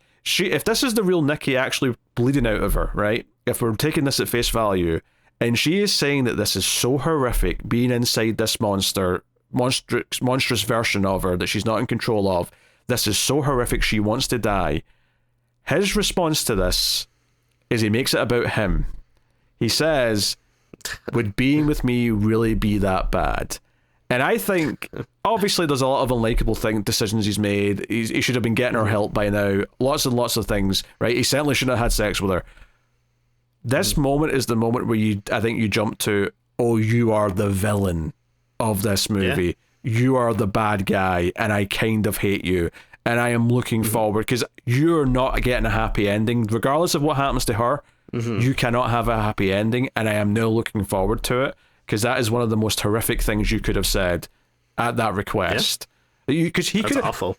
he could have said, I'm so sorry, I didn't mean for it to happen, I'm going to try and fix it. And I can sympathize with him trying to find a way that doesn't involve his death for a little bit, because maybe that's a bit tough to swallow up front. But well, I mean, the thing that like gets me is that no, they do find a way pretty much, or at least what seems to me that would work is he gets an idea. Yeah, he does get an idea. But we'll save that though, because that's like all the end game stuff. Because that's scene in the car though. Oh. I mean, this was so. I mean, first of all, it's a great scene, and things have been so tense, and then it is nice that it kind of like. It feels like a breather. It feels like things calm down for a minute. And it's interesting, like both, because there's very few scenes where like Nikki's just not around. So I guess like, the big scenes are like this, and like you said, the other scene with Sarah at the music store. And yeah, it does feel so calm, like when she's not there. But this was so tense because, I mean, one, I'm really I'm afraid for what's gonna happen to Sarah, and two, just so they're both in the car, and the way it's framed every time it cuts back to her, you see her like basically like on like the far left side, and then there's like the big open window space, and I just kept going like, I know we're gonna see something coming at that window at some point, and it's a great scene, but like I was like preparing myself because like I know like something's gonna happen. I mean, before we even get to that, I mean, I actually really like the scene because before we get to the big payoff, because she is basically like, hey, I got my final letter, but I was too scared to open it, and I was hoping you could open it with me. And I'm like, oh, that's actually very sweet. He doesn't deserve you, Sarah, but like, it's very sweet. And like, it's actually real bonding's happening. And she's like, so she's brought that up, and it's like, and that's a great setup for something that comes after this scene. But the big thing she wants to tell him is that, hey, I promised Dean I wouldn't say this, but she tells him about their casual, friends with benefits thing that Nikki and Ian have had for a while. And she thinks that this is kind of weird the way Nikki's acting, and she's worried about it ending up hurting Bear. Now, obviously, we're all thinking, oh, Bear deserves what's coming to him. But I understand why she doesn't think that yet. She doesn't know about the wish. She doesn't know about some of all these details. And she's like, hey, I don't want her to hurt you. She's acting really weird, and it's going to end up breaking your heart. But they start reminiscing, right, about coming here during school. They're kind of, they're getting closer. And at one point she says, she's kind of crazy. You deserve to be with someone, more chill, right? And he says, like you, he basically starts flirting in a natural way. This is like a natural flirting conversation where he's starting to open up to the idea that, oh, maybe I could be interested in you. Maybe I have been too laser focused on this fantasy I've built up in my head of Nikki. And just as this sweet moment's playing out where she's like, oh, yeah, took you long enough, because she gives this great smile. I think the actress, obviously Nikki steals the show because she's got all the big exciting stuff to do, and she's absolutely phenomenal at it. She deserves all the credit. But I do think Megan Lawless, who plays Sarah, does a really good job with the couple of scenes that she really has to nail. And I think this is the one where I think you end up really liking her by the end of this scene. And just as she has this reaction of smiling to what you just said, Nikki runs up to the window on her side, smashes through the window, which, okay, I kind of expected her to show up and do something bad. I don't think either of us would have been expecting the level of Art the Clown bullshit that was about to be inflicted, where Nikki, and you don't even realise what she's holding at first, because she just starts ramming Sarah's head, and I thought, oh, she's just ramming her head into the steering wheel, but then you notice she's holding a brick in front of the steering wheel. She's ramming her head repeatedly into a brick, and it's one of those things where she's been dead 10 hits ago, but she's still doing it. And by the time she stops, and and obviously it's not even the actress in makeup at this point. It's like a prosthetic head they've made because it's so pummeled to mush. It can't be a person anymore. Yeah. You can see like an eyeball in like this mushy mess, and it's like, oh, she's dead. And Nikki just walks around to the other side. Bear's got blood spatter on him. He's freaked out as hell, as you would be. And she's like, I'm sorry, I did this for us. You'll have to help me hide the body.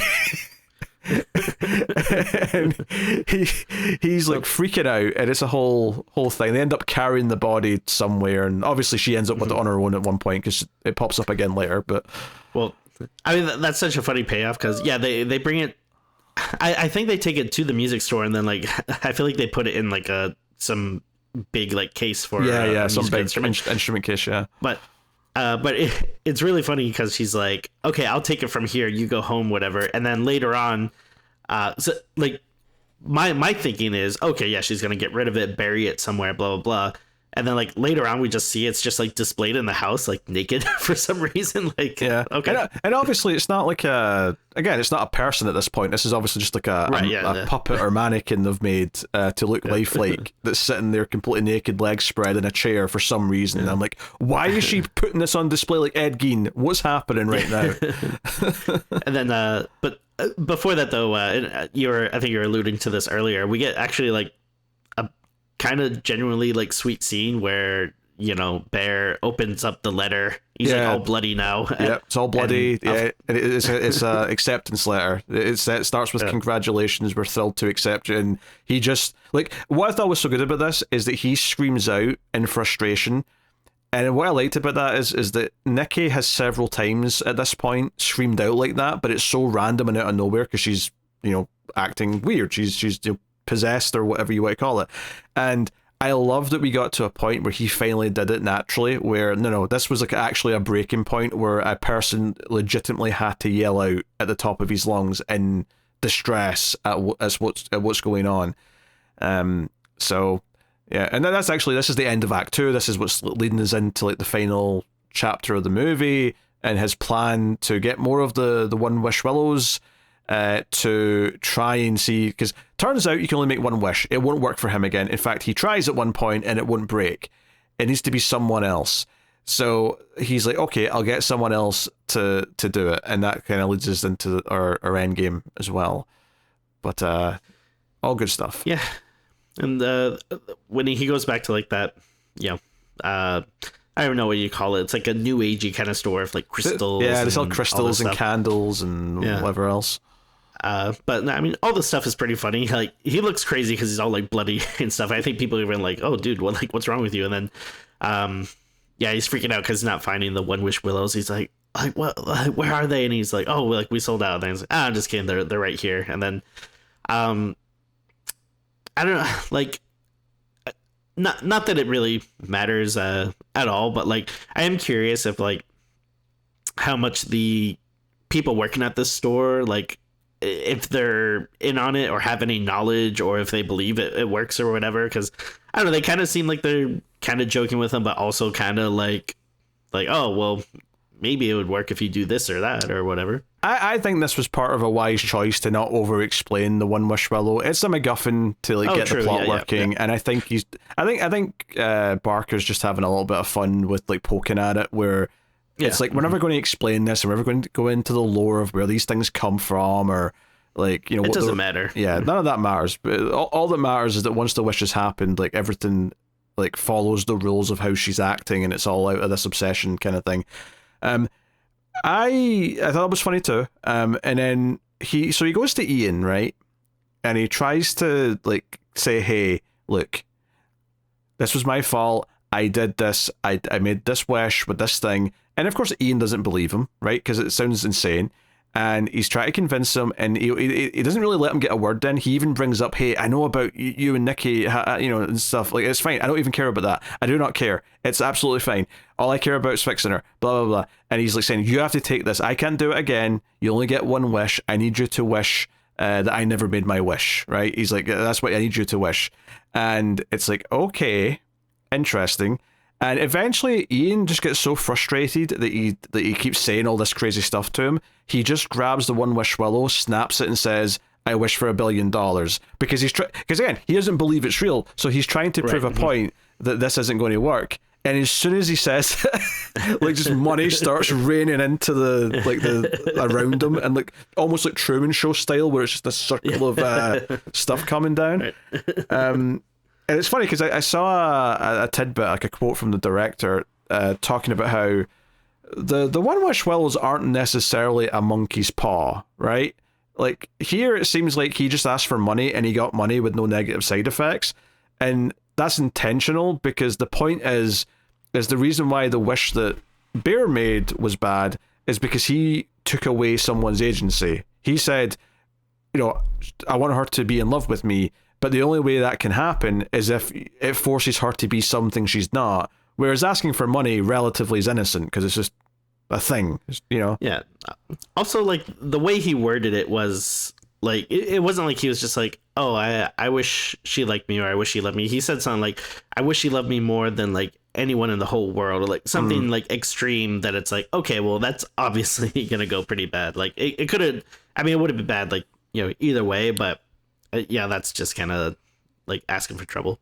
Yeah, it's kind of like it's just, again, driving that home again of like, he took her choice away from her, right? He forced her into a role, and you can obviously read into that in all the ways that men force women into roles and have done in the past, and so on. Sure. But it's I really like this idea that the other wishes aren't necessarily like a monkey's paw just because they're a wish. It's not trying to get you. It just follows what you said to a T. So I think it's one of the other details we've not mentioned yet is that when you pull the One Wish Willow out of the packaging, there's like a little jingle that plays, right? Which I thought was a weird choice at the start of the movie, but it pays off so well here, because Bear goes back to his place, and this is when he finds the dead body of Sarah, and he sees Nikki, And he's like, hey, you'll do anything for me, right? You'll do anything for me. Well, I need you to like snap this and make a wish and phrase it exactly like this. So he's basically going to like make her do it. And in theory, that'll work. Right? But she like, pulls out a gun. She's ready to go Bonnie and Clyde style. And like, oh, like, this stuff keeps happening. But I can't even remember exactly what she says during this scene.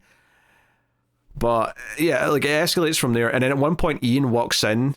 And like basically interrupts them, and she just shoots him right there and then, and kills him dead. It was pretty funny because like he just burst them through the door. Like he it's not even like concerned with their problem at all because he's just still like so dumbfounded by all the money he got. So I think he just says like when he walks in the door like dude, I got $1 billion, like something like that, and then she just like without hesitation just shoots him like boom, you're gone. Yeah, she's escalated and escalated to the point where she's just taking people out immediately and then wants to snuggle after. And of course, Bear's like terrified now, and she's like, no, snuggle with me. So he's like sort of hugging her, and he's saying what she wants to hear. Or he's trying to anyway. And eventually he's like, hey, I'm going to go to the bathroom, or, let's go do that. Yeah. And so I knew that these... Like, I figured from the beginning that these pills would come back in some way, but I thought at some point he was going to try to give them to Nikki to, like, make her pass out or something, but... Well, I think before we get to the pills, though, he does take the gun in with him, right? Right. And I love that she bangs on the door as well, and it's, like, really unhinged to begin with. Mm-hmm. But he takes the gun, and he starts, like, pointing at himself, and he eventually puts it in his mouth, and he's about to shoot. And he ultimately can't do it, right? And like I didn't necessarily hate him more for that, like just because I get the idea that because he gets like the alternate IDs, like, oh, what about the pills that the cat died with? I'm going to take them instead. And I'm like, okay, I can at least get, okay, it's hard to actually pull the trigger, but the pills are more just like swallowing something than it happens, in time. Like, you'll die kind of peacefully that way. And instead.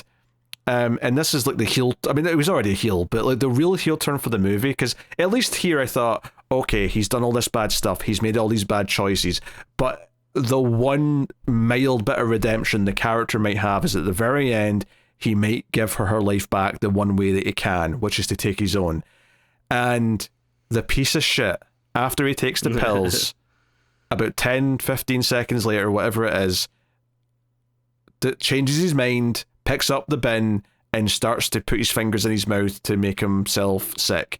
And it just so happens, though, that when he starts to do this, or around this time, you hear the jingle from the One Wish Willow coming from the other room, and you realise that she's picked it up, because he bought all the ones that were left in the store, and he brought one in with him, and you're like, oh, what's she going to do with that?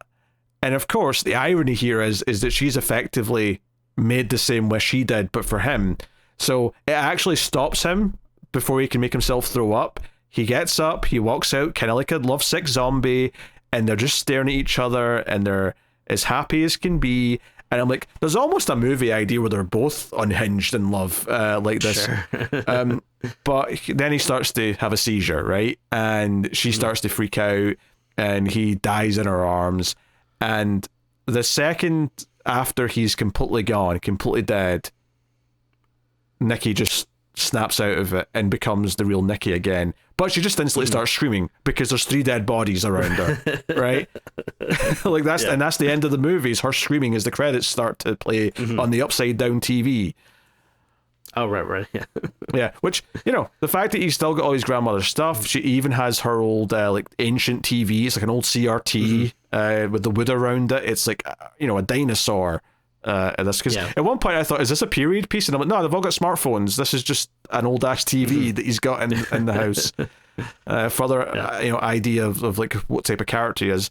Yeah, I mean, I think it's a good ending. I especially like the that excitement of realizing that she's about to make a wish, and then you get to see kind of the fallout from it, and that effectively saved the real Nikki and allowed her to come back. But like you said earlier, her life might be completely screwed up because. How does she explain any of this? Like, either she's going to prison, maybe she'll be so shocked by this that she will end up just dying. Like, it's hard to say.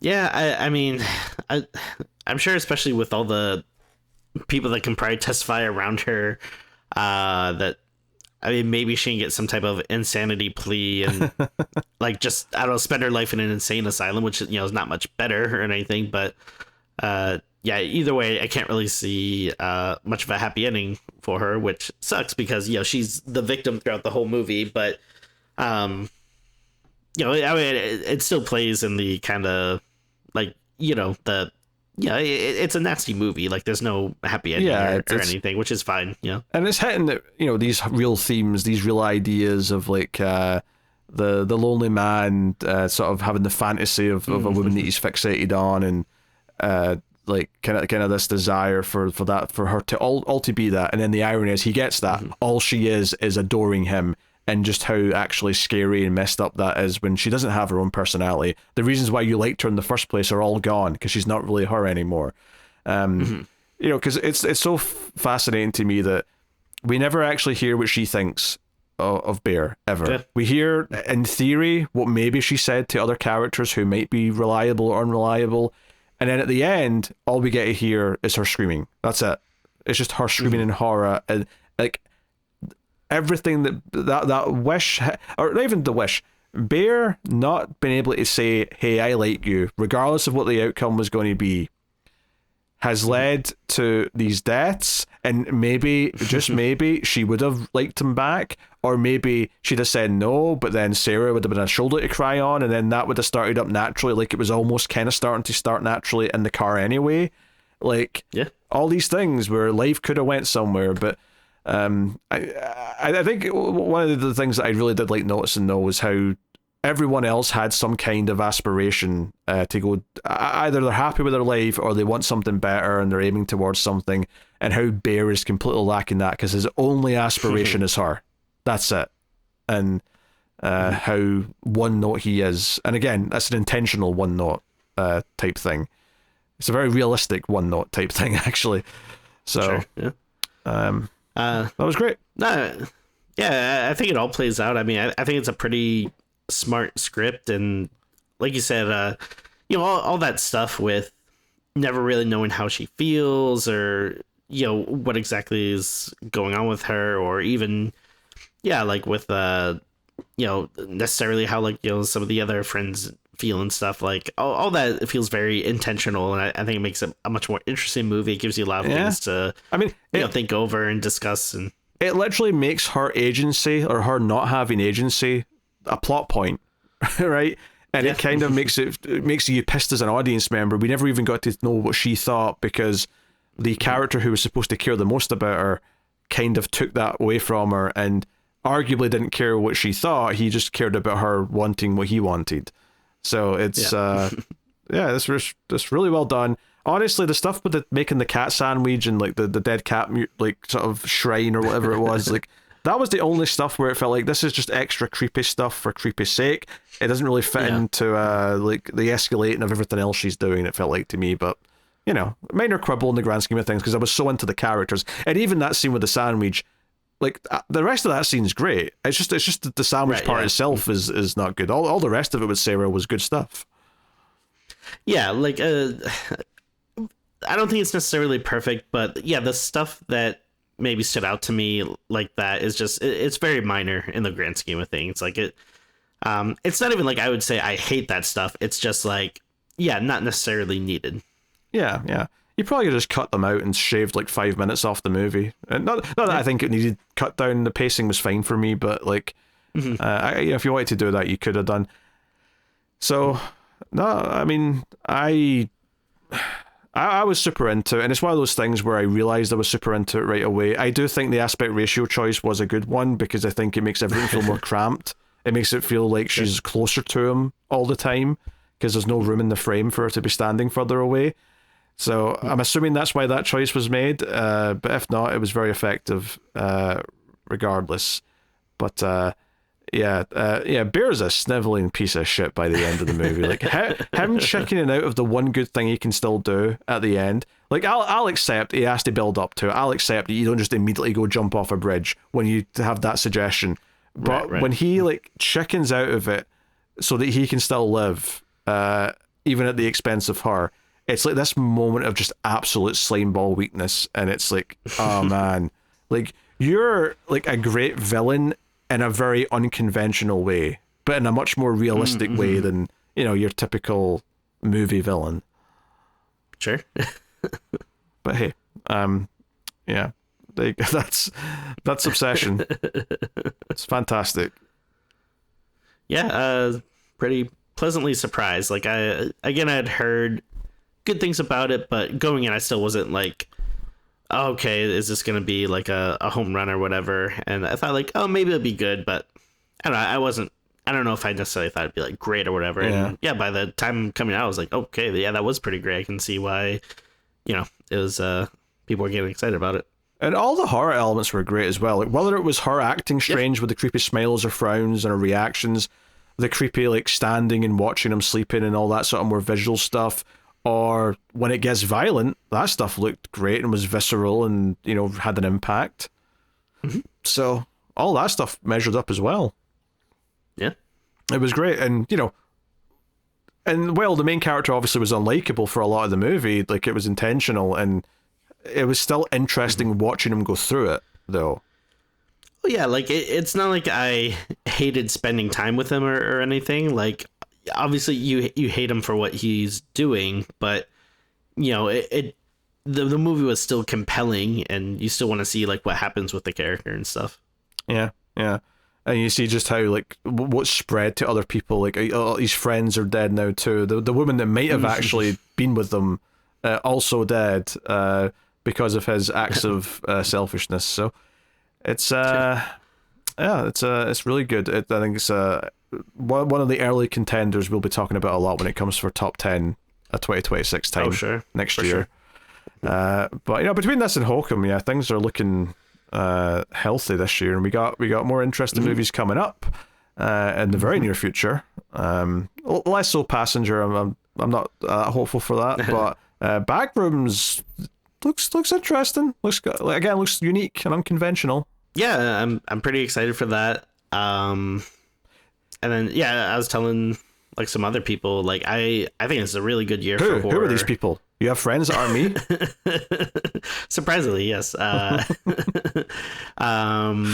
But yeah, I mean, I think this and Hokum, I was beyond pleased with. There's, you know, a few movies even like earlier on in the year that we haven't really gotten to yet that I think are really fun, that I'm excited to talk about. And then there's still stuff to look forward to. Like I'm not completely sure how this Evil Dead will turn out, but I'm certainly interested in seeing it. And then obviously, you know, Resident Evil we're both pretty excited for. We had a bonus episode where, you know, we talked about like the, you know, newest trailer and stuff. So that'll be a big one. And then I'm sure there's other stuff I'm forgetting, or stuff that, you know, maybe hasn't been announced yet that will come later on the year. They'll be cool too. But yeah, I mean, it seems like a pretty healthy year so far. Honestly, there could be no more surprises, and it would probably still be a really solid year by the end, just with the few we've had, plus a few of these big ones that we're anticipating. But anyway, Tim, without further ado, what are you rating Obsession out of 10? I mean, it's really good. Yeah, there's not... Again, I really don't have like too much negative stuff to add. And again, like maybe the stuff that's negative is like very, not really like, you know, problems, more like, you know, small quibbles that don't really affect it too much. I thought, you know, the performances were good, especially, you know, from Nikki, who was outstanding. You know, for a, again, like I guess if you want to count like, you know, YouTube stuff, like I guess I would probably still say, you know, it's like a first time director, you know, or at least this is like, you know, his first, you know, big mainstream movie or whatever. I thought he did a terrific job. Like it, the movie moved. It had a, you know, sense of humor. Obviously, had plenty to say, and it looked good. You know, it sounded good. So yeah, I thought it was great. I think I'll go 8.5. I was pretty pleasantly surprised, and this is one I'll definitely watch again at some point when it's available, and you know, Sure. Yeah, I mean, it did sound good, actually. We never really mentioned the music, but there is a good bit of synth that comes in occasionally. I just, the way it builds anticipation for, like, oh, how will she react to this next thing, and him sneaking out of the bed and, like, fearing, like, how she's going to react is so well done, and it's so established that you start anticipating it every single time that she might fly off the handle, and that stuff is so well done that, like, it was always exciting because of that. And then you've got the analysis stuff, you've got the depth of the characters and what he's actually done to her, and thinking about that on a more kind of extended level. Just really, really well done. And then kind of to add on to that too, it never really felt like repetitive. Like, you never knew what she's gonna do next, because like sometimes it would just be like screaming, like or sometimes it would be something more like subtle and creepy, or sometimes it would just be something completely unexpected, like duct taping the door, so it keeps you on your toes like throughout the whole movie. Yeah, I'm digging as well that we've not done a lot of generic supernatural movies recently. Next week might change that with Passenger, but I feel like this was so refreshing because it didn't just feel like a cut and paste of 50 other movies that I've seen over the last 5 years. Right. So I really, really like that. So I think for me it's a 9. I came out of this feeling instantly positive. I knew early on I was really into it and never really let me down. It kept surprising me in interesting ways, and even when it was going down paths that I thought it would go down because it made sense to go down that path, it would add an extra element, like him chickening out of the pills at the end. But unfortunately for him, the other wish kind of like undoes him, and he dies anyway. So I think that stuff is great. So 9 out of 10 for me. High marks. Loved it. So that is Obsession, everyone. And like I said, next week we should be doing Passenger, another new release. I swear that after Backrooms we'll actually get a chance to do some earlier 2026 movies, and also that 5th Resident Evil movie, which we already recorded. That'll be out then.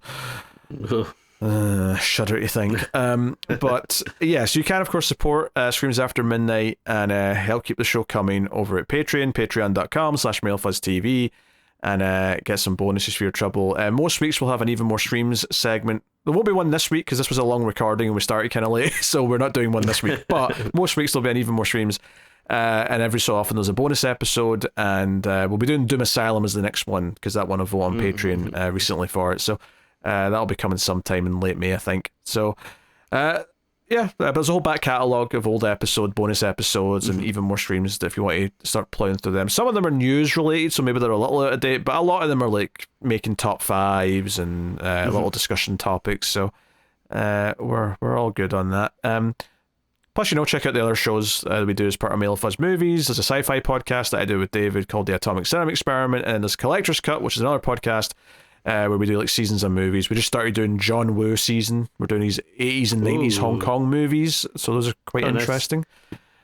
So it's a blind spot for me that I've always wanted to check out, so maybe I'll have to watch a few of those before the episodes drop. We did Heroes Shed No Tears, and then A Better Tomorrow, and we're about to do A Better Tomorrow 2 soon, recording wise. So Better Tomorrow was quite good. Did he do Hard Boiled? Is that he did? That big one. That's what we're ending the season on, because that was the movie he did before he went to the US to start doing English speaking movies. Okay, I'm not sure if I've ever actually seen that, but obviously it's like the big one I've heard of. Yeah, I think A Better Tomorrow and The Killer are the other ones that get mentioned a lot. Aside from Hard Boiled, but been good stuff so far, to various degrees. But check out that if that sounds of interest to you. But that is the show. That is us. So thank you very much for joining us. We do appreciate it. Keep watching scary movies, and we will see you next time.